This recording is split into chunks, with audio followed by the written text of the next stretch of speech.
मे 2024च्या लोकसभा आकडेवारीनुसार 20%हून अधिक खासदार एकही पुस्तक वाचत नसल्याचं दिसून येतंय।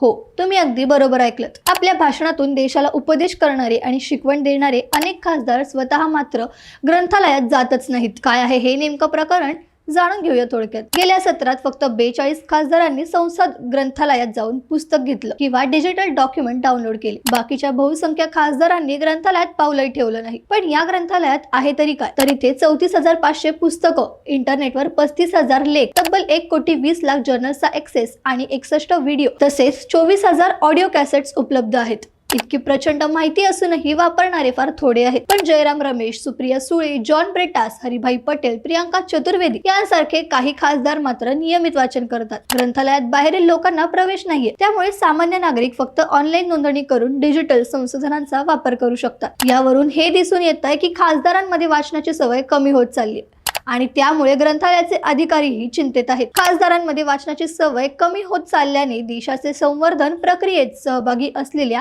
या लोकप्रतिनिधींनी उपलब्ध ज्ञान भंडाराकडे दुर्लक्ष करणे चिंताजनक आहे। हे केवळ ग्रंथालयाच्या अधिकाऱ्यांसाठीच नव्हे तर देशाच्या प्रगतीसाठी देखील गंभीर आव्हान आहे। तुम्हाला याबद्दल काय वाटतं हे मला कमेंट्स मध्ये सांगा आणि अशाच बातम्यांसाठी थोडक्यातला फॉलो करा।